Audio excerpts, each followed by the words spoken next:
Hello, archive members, and welcome back.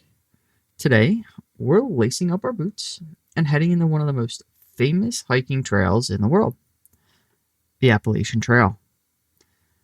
It's stretching more than 2,000 miles across the eastern United States.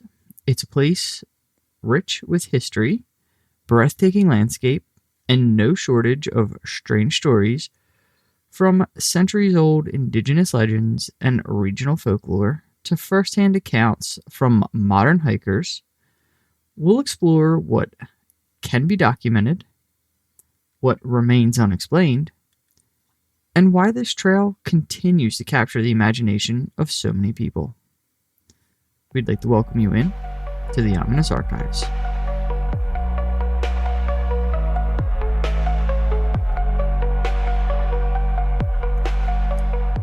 Welcome back, everyone. I am Nick. And I'm Em. And like we said earlier, you ready to lace up your boots, Em? I am. I've been kind of itching to do the Appalachian Trail because there's just so many stories from there that they pique my interest all the time. It's a big one. I don't even know if it'll be metaphorically get lost in there. You can get lost both like story wise and actually. Literally. Always have your compass available. So we already said earlier that the Appalachian Trail is just about 2,200 miles long. It also stretches across 14 states. It has dense forests, rocky ridge lines, open meadows, and some of the most recognizable landscapes in the eastern U.S. And we're covering all of it today. We are covering it all today, metaphorically. Well, I had a whole thing planned. Moving on. You're getting faster at that. I'm learning. I'm getting there, you know. So before we do get in anything strange, and there's a lot of strange, I want to take a moment to talk about what the Appalachian Trail actually is. Because I think most people kind of have a vague sense of it as a famous hiking trail, but the real history behind it is genuinely interesting. It wasn't built just for hikers, right? No, not originally. The idea was proposed in 1921 by a man named Benton MacKaye. And he wasn't thinking small. He envisioned something much larger than a recreational footpath. He imagined a network of interconnected trails and communities where people could escape the accelerated pace of industrial life, reconnect with nature, and experience the mountains in a meaningful way. It's a beautiful idea. Yeah, it is. And that vision inspired volunteers, hiking clubs, and government agencies to start making it real. Construction continued for more than a decade before the trail was officially completed in 1937. And today it's managed through a partnership between federal agencies and the Appalachian Trail Conservancy.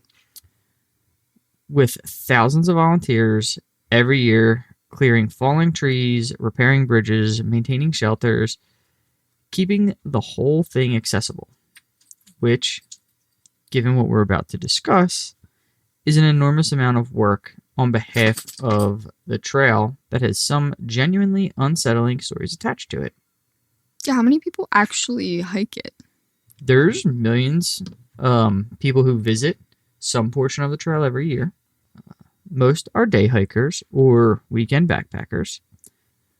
But a much smaller group does attempt what's called a thru-hike, walking the entire trail from one end to the other in a single hiking season. How long does that even take? From what I've seen, anywhere from 5 to 7 months, and it's roughly 5 million steps. 5 million steps? Yeah, give or take some. Yeah, I literally would get winded on like step 1,000, I think. That's crazy. We just did Universal and I got winded by like 15,000. So, yeah. I can't, my brain can't even like compute what 5 million steps would like actually look like in a day. That's crazy. People often say it is far more difficult than they experience going in. And here's the statistic that gets me. Over the course of the entire trail, the total amount of climbing and descending adds up to the equivalent of summiting Mount Everest around 16 times. You know what is so absolutely crazy? Right before you just said Mount Everest, I was like, this is giving like people like risking their lives to do Mount Everest as you say that. But that's crazy. 16 times up like. Yeah. So it's not even just once. Right. This is the equivalent of going up and coming back down 16 separate times. Yeah, I don't think I ever considered when someone says like Appalachian Trail hiking, like that's how long it would really be. Yeah, I mean, there's a part that runs through PA, and that's kind of where I like have. I guess that's where I finally like dove in and kind of was like, whoa. Yeah. Just because, and I was like, I know it stretches far, but the stories get wild. So most people don't picture the fact that you're doing that like 16 times at Mount Everest. They picture just like a nice walk in the woods. A nice walk in the woods that is apparently equivalent to 16 Mount Everest trips. And the trail is consistently changing also. Small sections get rerouted occasionally to improve safety, protect ecosystems, reduce erosion. So the exact mileage shifts slightly from year to year. Along the route, there are more than 200 shelters, simple, 3-sided wooden structures where hikers can sleep to get out of the rain. Yeah, and I'm sure those shelters have their own stories. Those shelters very much have their own stories, which we will absolutely get into. But first, the landscape itself is extraordinary. The trail crosses national parks, national forests, wildlife refuges. It passes through some of the oldest mountains on Earth. These peaks have been worn down over hundreds of millions of years, once thought to rival the Himalayas' height. And now they're home to black bears. Not just black bears. We got moose, porcupines, rattlesnakes, countless birds and salamanders, and forests that seem to stretch on forever. I feel like you buried the rattlesnakes a little. I would have led with that. The rattlesnakes are there. They're just one item on the very long list. Yeah, but I feel like they deserve their own little moment of acknowledgement. Well, that's noted. The Appalachian Trail has rattlesnakes on it. There you go, Em. Thank you. For many people, the trail represents adventure. For others, it's personal challenge. Even a life-changing experience. But, as we'll see throughout today's episode, spending weeks or months immersed in these mountains has also led to stories that are considerably harder to explain. What kind of stories we talking? Folklore that goes back centuries. First-hand encounters from modern hikers who have no explanation for what they experienced. Real tragedies, real disappearances, and a handful of cases that remain unsolved to today. All on the same trail. Covering that same ground from the same mountains. And before we get into any of it, there's something we need to talk about first. Because long before the Appalachian Trail, these mountains already had a history. A very long one. Yeah, this is the part that I feel like I'm most curious about. It's one of the most important parts of the whole episode. And I want to make sure we do it properly. So long before the Appalachian Trail existed, and long before European settlers arrived, these mountains were home to countless indigenous nations. For thousands of years, the Appalachians were homelands, trade routes, hunting grounds, and sacred landscapes. And we're talking about a mountain range that stretches from the northeastern United States deep into the south. So we're not talking about one nation or one culture. No, we're talking many different nations. Among them were the Cherokee in the southern Appalachians, the Shawnee and the Monacan further north, the Lenni-Lenape around the Delaware Water Gap, the Haudenosaunee Confederacy in the north, the Abenaki in what is now New England, and each group had their own language, traditions, and relationship with these mountains. And they were all connected, too. Through an extensive network of trails that existed centuries before the first section of the Appalachian Trail was ever imagined. Routes like the Great Indian Warpath, the Unicoi Turnpike, served as major corridors for trade, diplomacy, and travel, linking communities across hundreds of miles. And some of those ancient paths influence roads we still use today. Some of them are still recognizable in the modern landscape, yes. And along those routes, travelers left behind traces of their presence. Stone cairns, seasonal shelters, trees that were intentionally shaped to point toward water or safe passage, which is kind of cool. That's a detail that definitely gets me. Trees that are literally there The to trees give that you they specifically point towards directions. the water. It's kind of sick. Yeah. To think you'd, like, if you didn't know about it, we'd just be walking the trail and be like, oh, that tree's pointed kind of cool. Right, like, huh. No idea that it's pointing towards water. purpose. Boy, that's why you should do your research before you do any kind of hiking or backpacking. Living signposts in a landscape that could otherwise be very difficult to navigate. And many places along what is now the Appalachian Trail held deep spiritual significance. Certain peaks were regarded as sacred, places where ceremonies were performed or visions were sought.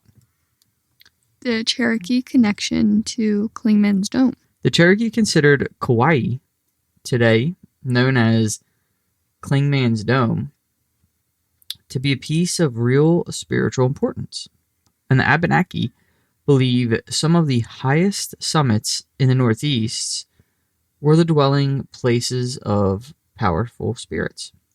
They traditionally avoided climbing beyond the tree line out of respect.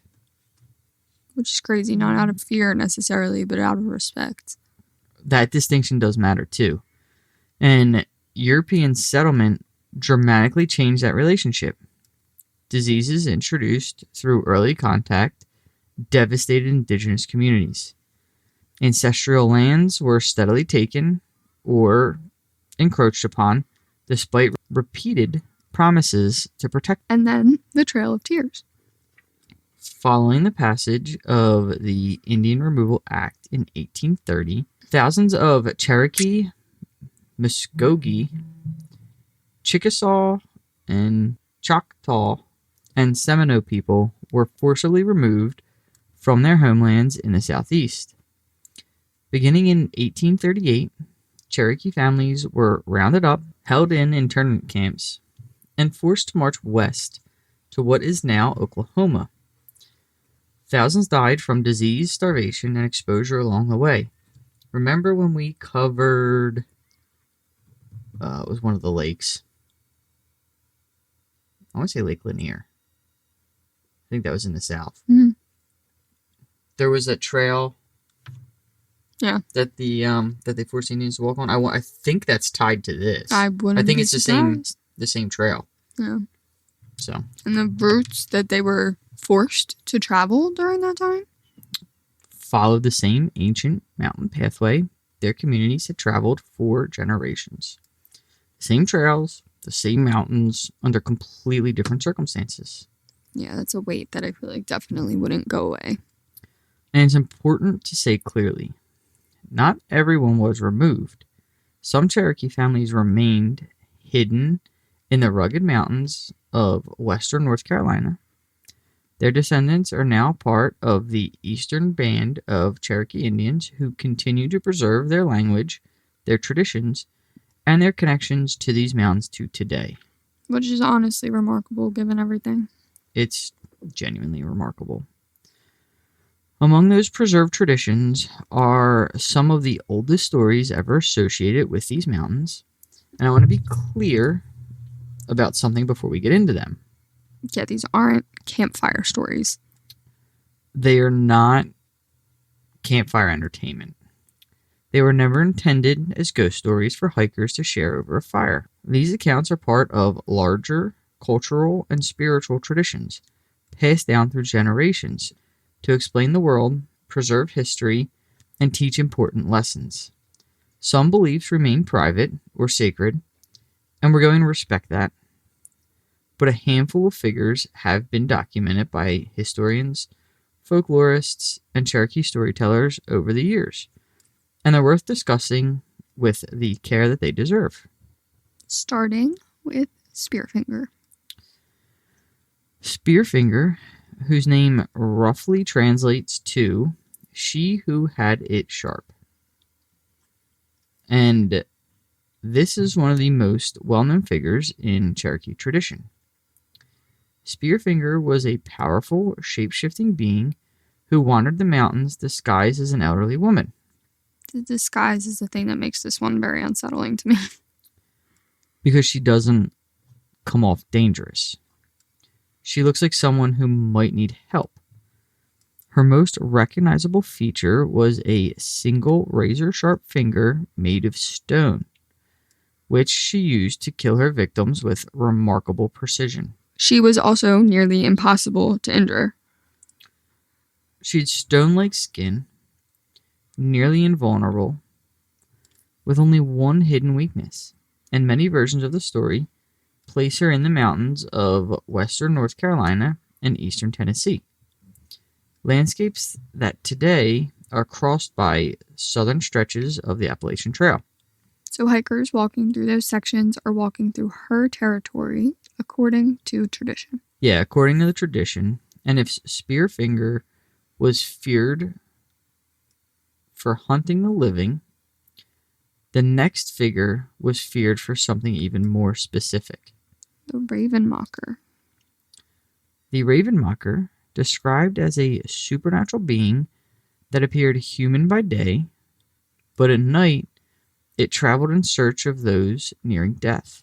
Not the healthy, the dying. Specifically those who were already close to death.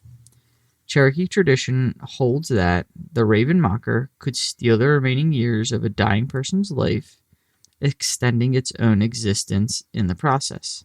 It's a deeply disturbing concept, actually. It's not just like killing, it's literally theft, taking what's left of somebody's time.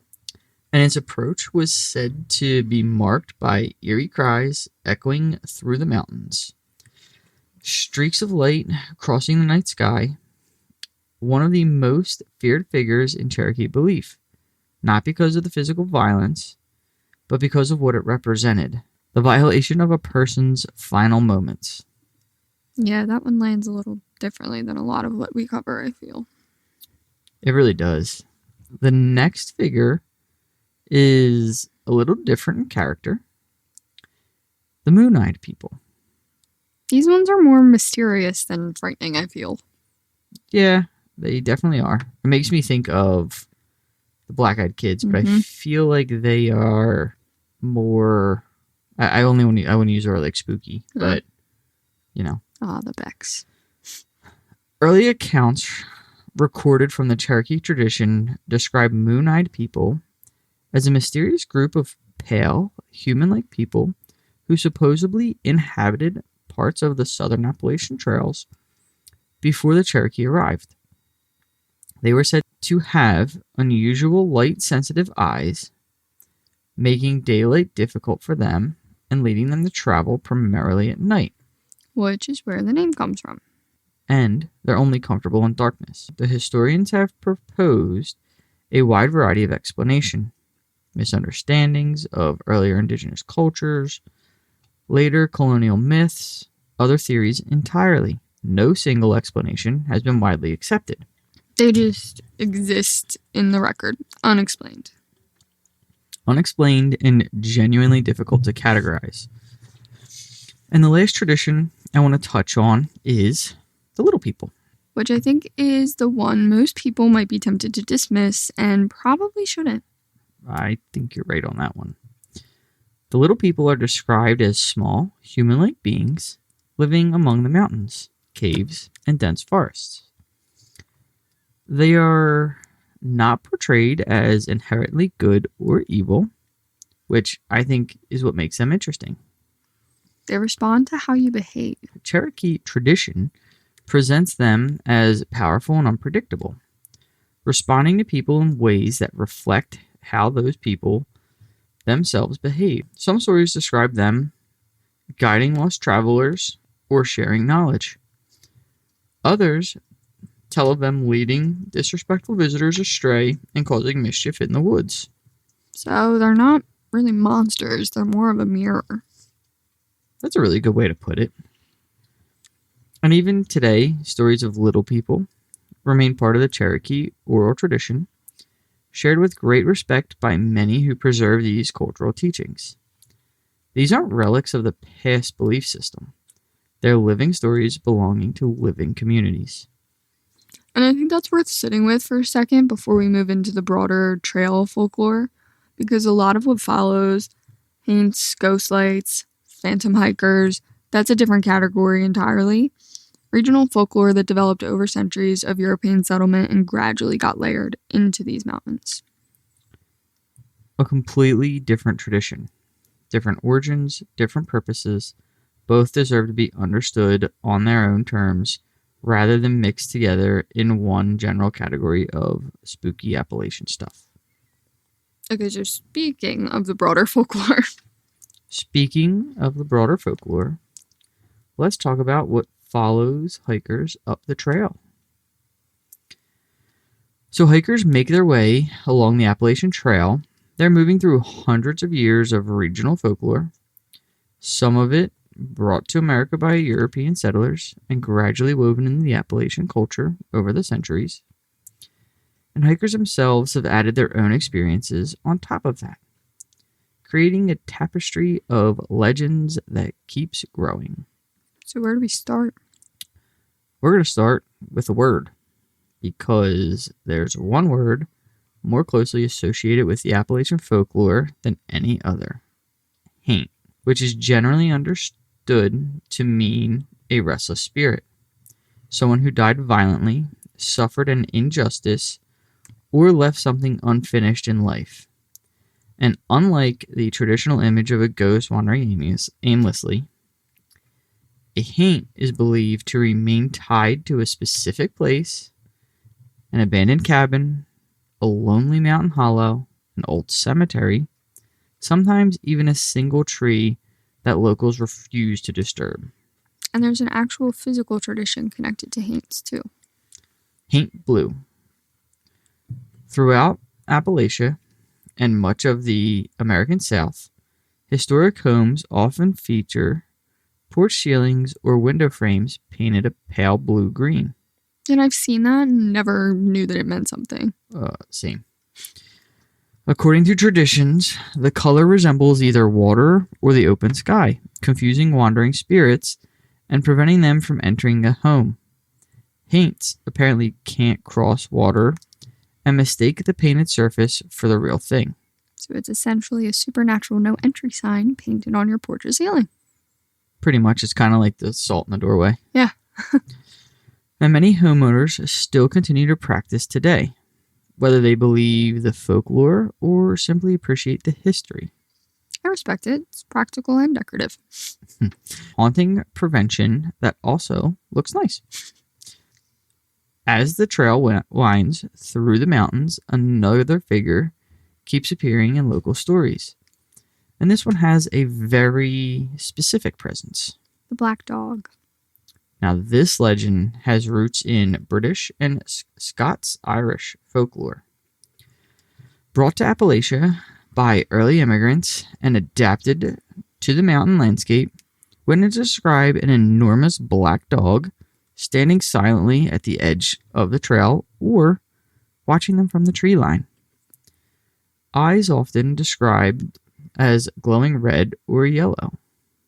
That's already deeply unpleasant. And here's what makes it different from most supernatural creature legends. The black dog rarely attacks. It just watches. It serves as an omen. Many stories claim that encountering the black dog is a warning, a sign that danger lies ahead, or that someone nearby may soon die. Hikers who ignore its silent presence continue down the trail and can encounter severe storms, accidents, or other misfortunes. So it's less of a monster and more of a very unsettling advanced notice system. Yeah, one that you can't unsubscribe from. No opt-out on the Black Dog Warning Service. None whatsoever. And the legend has remained remarkably consistent throughout the Appalachian region, which, given how much folklore tends to shift and change over time, says something about how serious people take it. All right, so what's next? Granny magic. Oh, I like this one. For generations, isolated mountain communities relied on individuals known as granny women or granny doctors. These were respected healers who combined herbal remedies, practical medicine, Christian faith, and generations of local knowledge to care for their neighbors, long before the hospitals or physicians were anywhere nearby. And they were genuinely skilled. They really were. They would use medicinal plants, dowsing rods, and what some called the sight to diagnose illnesses, predict changing weather, locate lost livestock. Deeply respected members of their communities. But folklore always needs a shadow version of things. It does. Mountain legends also tell of a woman who's supposedly used similar knowledge for darker purposes. These were the mountain witches, said to take the form of rabbits, deer, or other animals under the cover of night, accused of bringing nightmares, spoiling crops, stealing milk from dairy cows, placing curses on neighboring families. The spoiling crops one is interesting because it's such a practical concern. Like, someone's crops fail and the easiest explanation is the suspicious woman on the hill. That tells you a lot about how those accusations were probably generated. Someone needed an explanation for misfortune, and folklore provided one. Always the woman on the hill. Whether those accusations reflected genuine belief or simple suspicion is impossible to know today. But mountain witch stories remain deeply rooted in Appalachian folklore either way. Okay, ghost lights, because I've been waiting for this one. All right. Well, the Brown Mountain Lights are one of the most enduring mysteries of the Appalachian folklore. In western North Carolina, not far from the Appalachian Trail corridor, observers have reported mysterious lights rising above Brown Mountain near the Linville Gorge for more than a century. What do they look like? Witnesses describe white, blue, red, and orange lights drifting silently across the landscape before suddenly disappearing, and explanations vary widely. Okay, Cherokee tradition first. So that tells of spirits searching the mountains after an ancient battle. Another local legend describes someone endlessly searching for a lost companion, carrying the lantern through the darkness forever. And then science got involved. Scientists have studied the phenomenon for decades. Early investigators suggested the distant trains or automobile headlights refracted by unusual atmospheric conditions. But here's the thing. Reports of lights predate both automobiles and widespread electrification in the region. So the conventional explanation doesn't actually cover all the sightings. It doesn't cover any of the earliest ones. More recent theories include ball lighting, temperature inversions, naturally occurring geological and atmospheric conditions. Despite numerous investigations, no single explanation has accounted for every reported sighting. It's another enduring mystery that just keeps going. All right, on to the Boojum. Oh, I love the Boojum. I just like the name, honestly. Hidden in the rugged peaks of western North Carolina, specifically the Plot Beslam Mountains, is the legend of the Boojum, a regional Bigfoot-like creature said to inhabit the area. All right, well, describe it. Well, we're looking about 8 feet tall, Perfect. Covered in thick fur, capable of producing an eerie, mournful cry that echoes through the surrounding valley. Terrifying, but yet The Boojum isn't known for attacking people. it's simply just nosy. intensely curious. Think of the Bigfoot from a Goofy movie. Yeah. Stories portray it as wandering through campsites, and here's the detail I love. If cookware, gemstones, tools, or even a jug of moonshine disappear overnight, They just chalk it up to the Boojum took it. the Boojum may have wandered through camp. An 8-foot fur-covered creature who steals moonshine and cooking pots. I respect it.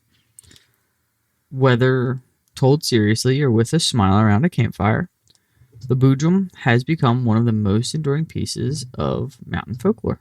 Can we get an entire episode on the Boojum, actually? You just have your next episode. Now we have phantom hikers. Because this is where it gets genuinely atmospheric. All right. Tell me about it. Long-distance backpackers occasionally describe encountering another person on the trail who seems completely ordinary at first. They exchange a greeting, step aside to pass, continue walking. And when they glance back moments later, The other hiker is gone. the best-known example comes from the area around Grandfather Mountain in North Carolina. Witnesses describe an older man wearing 19th century work clothes, carrying a heavy canvas pack and a walking stick. He rarely speaks. He passes with a nod before disappearing around the next bend. And then he's just not there. Not around the bend. Not anywhere. Just gone. That specific detail, the 19th century work clothes, is what makes it feel real to me. Like, if someone was making it up, I feel like they'd describe something more dramatically supernatural. How specific it is what always gets me with these accounts. And whether these stories are misidentifications, memory tricks, or something else, they continue to circulate among thru-hikers today, passed from one generation of hikers to the next. All right, let's go back to the shelters now. So the shelters. The Appalachian Trail has more than 250 shelters where hikers can spend the night. They're simple wooden structures. Most are nothing more than protection from the weather. But a few have reputations. A few very much have reputations. In Virginia, Sarver Hollow Shelter stands near the remains of an isolated 19th century homestead. Visitors report hearing footsteps crossing the roof after dark, the sound of an old grinding stone turning in the distance, and the occasional appearance of a pale figure near the former home's foundation. Yeah, I certainly would not be staying at Sarver Hollow Shelter. Now we're going to bring it to PA. Oh, great. Because the Black Log Mountain has become associated with reports of overwhelming dread, sudden drops in temperature, and the sensation of heavy footsteps following hikers just beyond the reach of their headlamps. Just beyond the headlamp. That specific distance is the worst part of that description. It's close enough to hear, but too dark to see. And in Maryland, the trail passes through Gathland State Park near Burkesville. Blair Witch territory. It is very much Blair Witch territory, but with a much longer history than that film. The area has deep Civil War connections, and some hikers have reported hearing distant battle cries, groans, or seeing unexplained figures near Crampton Gap after dark. Civil War left a lot of places feeling heavy. That one honestly doesn't surprise me that much. Nope. I still say when you go to Gettysburg, if you just sit there and take it in for a moment, you'll feel it. Yeah. Finally, we have Vermont. The trail skirts a region known as the Bennington Triangle, centered around Glastonbury Mountain, an area that became infamous after several unexplained disappearances in the 1940s. And hikers still report things there. An unusual silence settling over the forest, dense fog appearing without warning, an overwhelming feeling of no longer being alone. That last one keeps coming up, doesn't it? across completely different locations, completely different people. That consistency across people who've never met, reporting similar experiences in different parts of a 2,000-mile trail, is actually what we're going to dig into next. First-hand accounts. The modern hikers, the people who weren't looking for a ghost story and found something they still can't explain. All right, so here's the thing about this next section I want to be upfront about. Legends and folklore are one thing. First-hand experiences are another. These aren't old stories passed down over generations.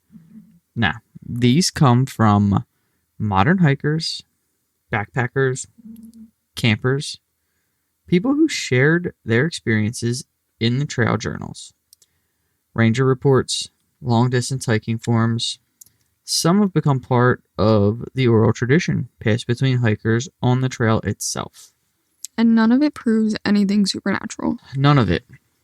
Many of these experiences probably have perfectly ordinary explanations. But what I find genuinely interesting isn't necessarily whether any of it is paranormal. It's how often similar stories appear from people who've never met one another. The consistency again. It's always super consistent. So let's start with one of the most commonly reported experiences on the trail. Hearing voices where no one should be. This one makes my skin crawl a little. So some hikers describe hearing their name called from somewhere just off the trail. And the voice often belongs to someone they know. A hiking partner, a spouse, a close friend, pukwudgie. Which is specific enough that it's hard to dismiss as just wind or acoustics. Right, because wind doesn't know your name.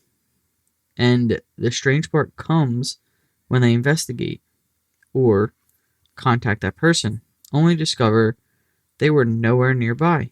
Some weren't even on the trail. So you hear your friend's voice in the woods, you call them later, and they were at home the whole time. Yeah, and then there's the night version of this. Hikers settling into camps describe hearing what sounds like several people quietly talking just beyond the trees. The conversation sounds completely ordinary, normal in every way, but the words themselves are impossible to understand. I imagine it's like hearing a conversation through a wall. Yeah, if you think about it. And curious hikers, they'll step outside expecting to find another campsite nearby, and they only find silence, an empty forest, no one around.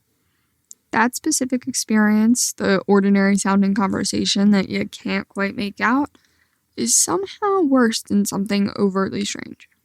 Because your brain already decided it's normal before you realize there's no explanation for it.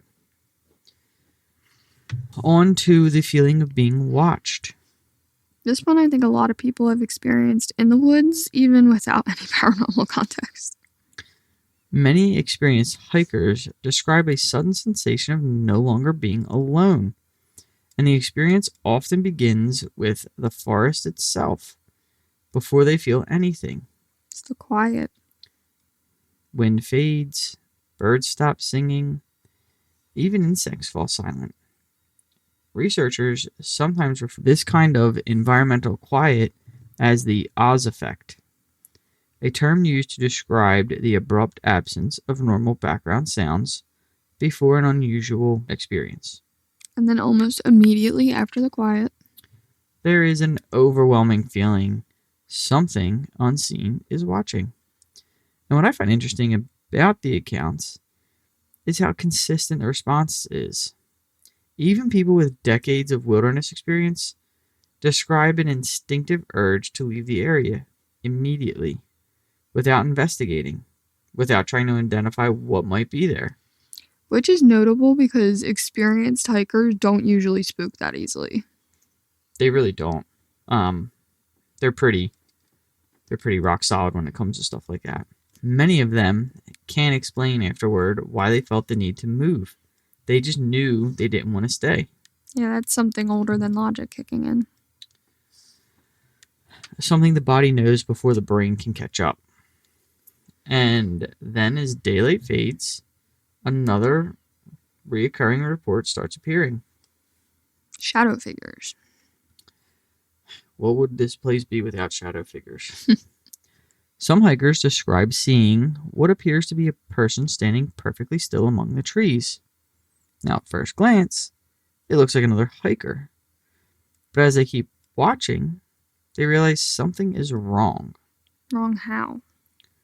Witnesses describe these figures as unnaturally dark, as though they absorb light rather than reflect it. They don't move like people or wildlife. And when illuminated with a flashlight, They disappear. they seem to glide behind a tree or vanish altogether. Without the sounds you'd normally expect in a forest, no snapping branches, no rustling leaves, they're just gone. The no sound part is what does it for me, because even if you can explain away the visual, a person, a shadow, a trick of the light, you can't explain the absence of sound when something moves through dense forest. Something moving through trees makes noise. Always. Unless apparently it doesn't. Yeah. Missing time, which is rarer, but among the most unsettling reports from the trail. I feel like all kinds of like national parks and stuff like that have the missing time thing. Yeah, like time slips or yeah. like... I feel like there's just a thing about the national parks. Yeah. Well, what are the hikers describing? Walking, which should have been a short stretch of the trail, only to discover that several hours have somehow passed. They don't remember stopping to rest. They don't remember becoming lost. They don't remember falling asleep. To them, the hike felt completely normal. And then they check their watch. And then they check their watch or their GPS or their phone. And far more time has passed than they perceived. Others describe a brief moment of disorientation, sometimes a faint humming sound, before the realization hits. The humming detail is specific enough that it keeps coming up separately in different accounts. Different people, different locations, different years, same humming, and there are many possible explanations. There's fatigue, dehydration, lapses in attention. The trail is genuinely exhausting, and the mind does strange things under physical stress. But the people who experience it describe something that feels categorically different from just losing track of time. Deeply unsettling is the phrase that comes up again and again. Not confused, not embarrassed, unsettled in a way that stays with them. Okay, so what about the animals? So, we talked earlier about how the Appalachian is home to black bears. We have coyotes, bobcats, deer, and countless other species. Do not forget about the rattlesnakes. And rattlesnakes. Wildlife encounters are completely expected, but occasionally hikers describe the behavior that seems off. Off how? Like predators standing motionless and silent, not displaying typical signs of fear or aggression, just watching calmly for an unusual amount of time. Which goes against how predators typically behave around humans. Typically, they'll want to leave. They don't want to be seen. And then there are deer and smaller animals described as moving with stiff, awkward gaits that don't resemble normal movement. Like something wearing the animal rather than being the animal. Yeah, that specific description is unsettling for me. It gets me too. Because it's just a weird thing to think about. It's like uncanny vibes. Like, I don't like that. Yeah, it's almost like the Outsider, if you ever read that from Stephen King. Or the show. I didn't finish the show. But anyway, back to the point. Could be an illness or an injury, which could account for some of these encounters. But they leave a lasting impression on people who witness them regardless of that explanation. And then the sounds. Mountains have always been known for strange acoustics. Sound travels surprising distances through the valleys, making it difficult to determine where a noise actually originated. But certain reports keep standing out. The knocking. A slow, rhythmic knocking echoing through the forest. Witnesses insist it doesn't resemble a woodpecker. They compare it to someone striking a tree with a heavy piece of lumber. It's kind of like that clunk. Did you ever hit like two pieces of wood together? Mm-hmm. That clunk? Yeah, that. Yeah, and some people say that it responds. Some claim the knocks seem to answer their own movements in an almost conversational pattern. Which implies something's paying attention.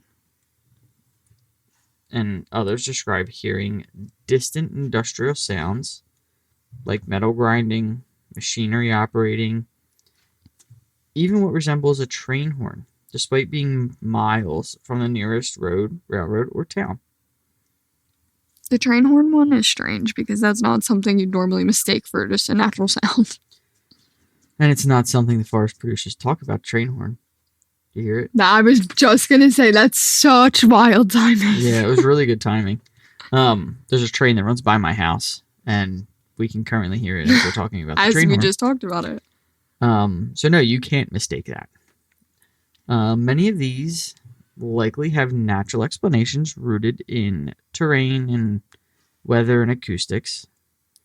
The mountains are strange that way, but others remain exactly what they were when first reported. Unusual experiences that the people who heard them have never forgotten. And what I keep coming back to across all of these, the voices, the figures, the missing time, the sounds, is that these aren't people who went to the trail looking for a paranormal experience. Most of them weren't thinking about any of this at all. They were just on it for hiking. They were literally just hiking, and something happened that they still can't explain years later. Which is a different kind of compelling than a legend someone passed down deliberately. These are people trying to describe something that happened to them and struggling to find words for it. Okay, the next section is heavier.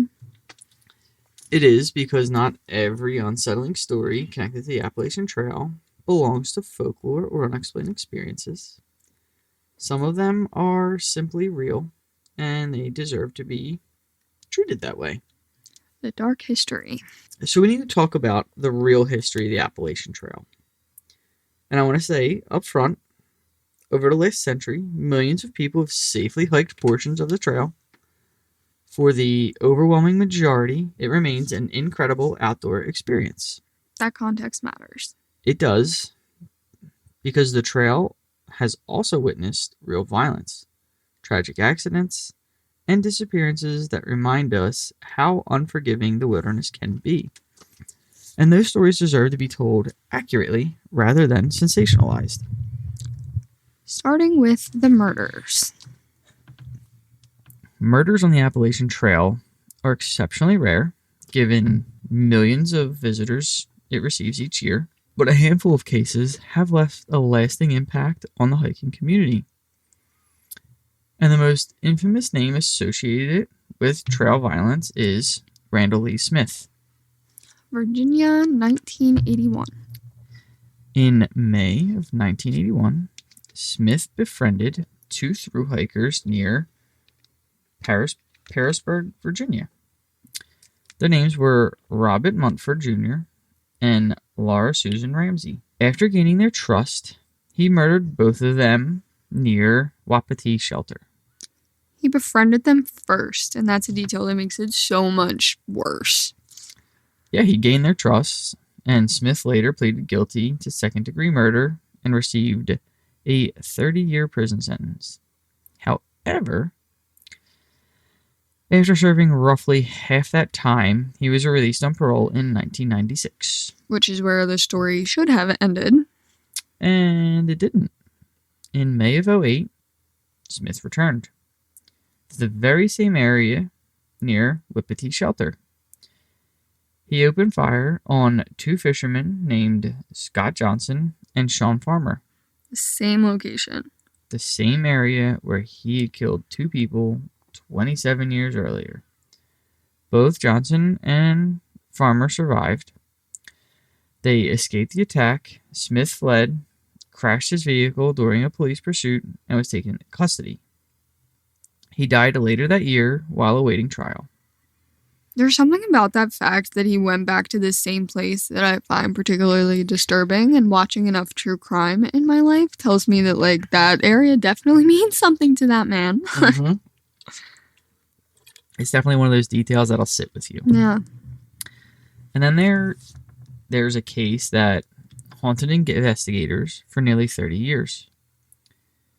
Julie Williams and Lolly Winnis. This one's important to get right. In May of 1996, the couple was camping near the Appalachian Trail in Virginia's Shenandoah National Park. They were murdered. Their bodies were discovered several days later, and for years, the investigation struggled to find answers. Finally, in 2002, charges were filed. Prosecutors charged a man named Darrell David Rice, believing that he had targeted the women because they were lesbians. But the charges were later dismissed after investigators determined that there wasn't sufficient forensic evidence to proceed. And the case sat unsolved for nearly 30 years. And then, in 2024, advances in DNA technology finally provided an answer.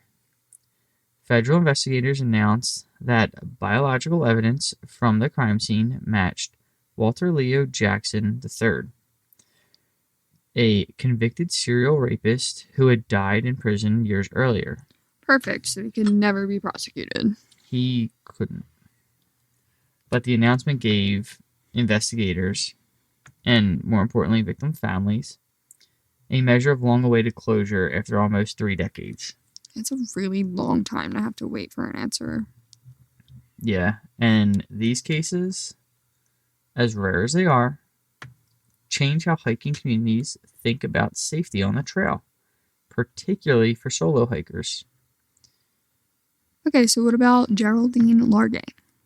This one is different from the murders. It's not a crime. It's a survival case. And I think it's one of the most important stories connected to the trail because of what it teaches. July 2013. Geraldine Largay was 66 years old, a thru-hiker. In July of 2013, she stepped back off the trail in Maine to use the bathroom, and she never found her way back. A simple, ordinary moment. The most ordinary thing imaginable. An extensive search involving hundreds of volunteers failed to locate her. For 2 years, nothing. And then a land surveyor found her campsite. 2 years later, less than a mile from the trail itself, and what the discovery revealed was heartbreaking. Largay had survived for 26 days. 26 days, less than a mile away. Her journal documented her repeated attempts to contact rescuers, her growing realization that she had become hopelessly lost, even though she was only a short distance from one of America's best-known hiking trails. The journal is what makes this one so devastating because you're reading someone process what's happening to them in real time.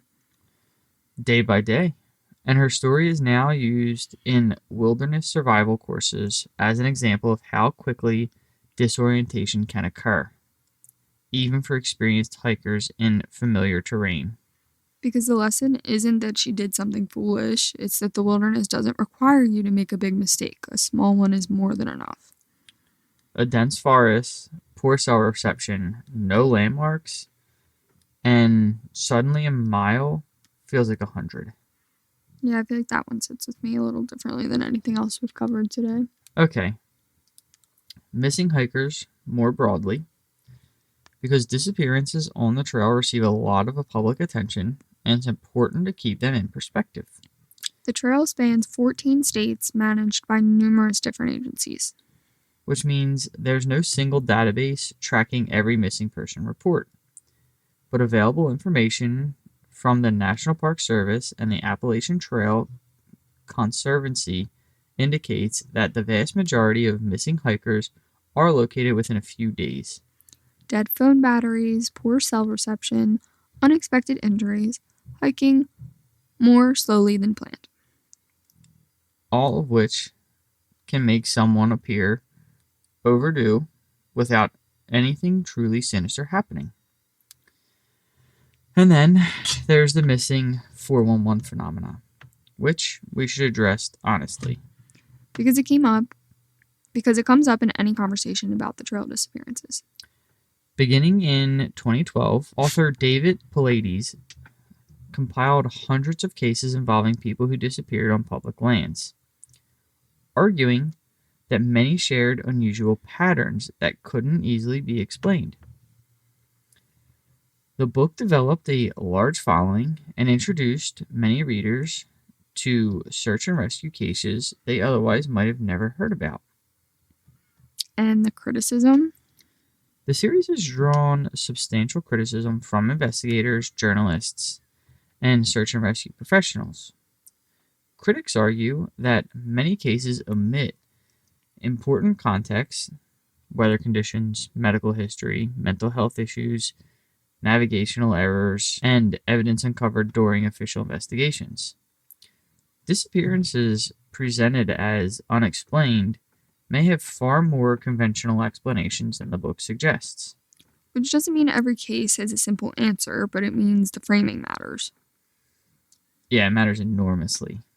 And I think the honest position is the Appalachian Trail doesn't need speculation to command respect.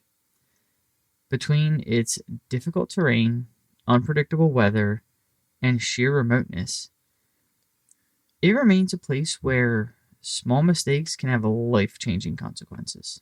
You don't need a supernatural explanation to find the trail genuinely formidable. You really don't. And I think it's actually the most important thing we can say in this section. The trail is extraordinary and beautiful and worth experiencing. And it demands that you take it seriously. Geraldine Largay took it seriously, and it still happened. Which is the hardest lesson of all. Okay, we've covered a lot of ground today. The history, the indigenous traditions, the folklore, the first-hand accounts, the real tragedies, and the last thing I want to do is try to make sense of all of it. What can actually be proven? And where the honest answer is. We just don't know. So, after everything we've covered today, the history, the traditions of folklore, the first-hand accounts, and tragedies, I want to do something that we don't always do at the end of an episode. I want to be honest about what we actually know. What can be documented versus what can't. Exactly. So let's start this with what is historically documented. The Appalachian Trail has a well-recorded history from Benton MacKaye's original proposal in 1921 to its completion in 1937. The indigenous nations we discussed have called these mountains home for thousands of years, and many of their traditions are actively preserved and shared by their descendants today. Not past tense, present tense. Living communities, living traditions, and the real tragedies we covered. The Trail of Tears, the murders, the disappearances, the story of Geraldine Largay. Those are matters of historical record. They don't require embellishment. They're reminders that the Appalachian wilderness can be both beautiful and devastating. Sometimes in the same place. Sometimes on the same day. Now, some of the phenomena reported along the trail also have plausible natural explanations. The brown mountain lights have been studied for well over a century, Proposed explanations include distant lights distorted by atmospheric conditions, ball lighting, geological and metaphorical processes. No single theory explains every sighting, but researchers do continue to investigate. And the environment itself accounts for a lot. The mountains create unusual echoes, sound travels surprising distances and in unexpected directions, fatigue, sleep deprivation, isolation, changing weather. All of these generally influence how we perceive our surroundings. A mind under physical stress is an unfamiliar environment. In an unfamiliar environment is going to interpret things differently than a rested mind in a familiar one. Which doesn't invalidate the experience, it just contextualizes them. And then there are things that don't fit neatly into either category. The voices that seem to come from nowhere. The silent hikers who disappear around the next bend. The overwhelming feeling of being watched in a forest that has just gone completely quiet. The shadow figures glimpsed between the trees. The missing time. The encounters that leave people convinced they witnessed something they still can't explain years later. And the honest answer is... that doesn't automatically make them paranormal. It simply means we don't have enough evidence to say confidently what happened. And maybe that's actually what makes the Appalachian Trail so ominous. It's not one thing. It's never been one thing. It's 2,000 miles of ancient mountains, 600 years of layered history, thousands of years of indigenous presence, generations of folklore, millions of individual human experiences, and somewhere in all of that, a small number of things that resist explanation.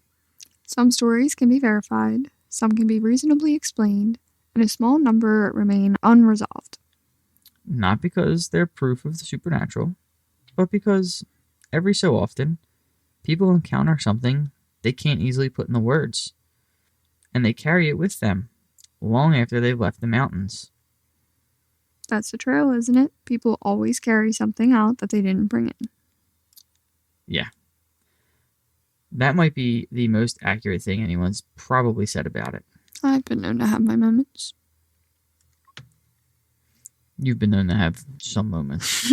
So before we close it out, the Appalachian Trail isn't mysterious because of a single ghost story or an unsolved disappearance. It's mysterious because nearly every generation has added another layer to its history. Indigenous traditions, pioneer folklore, Civil War history, hikers' journals, true crime, search and rescue cases, and modern first-hand accounts have all become a part of the same landscape. Whether every story has a supernatural explanation is almost besides the point. The trail's become a living archive of people who've crossed it and the experiences they chose to share. That's what makes it such a compelling place to study. So this episode was written by Samantha from Scare Me Sam.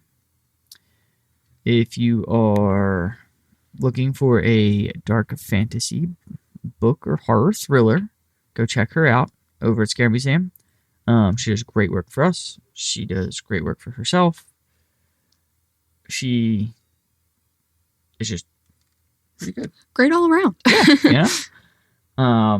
And don't forget to go and follow us on the Ominous Archives, our social medias.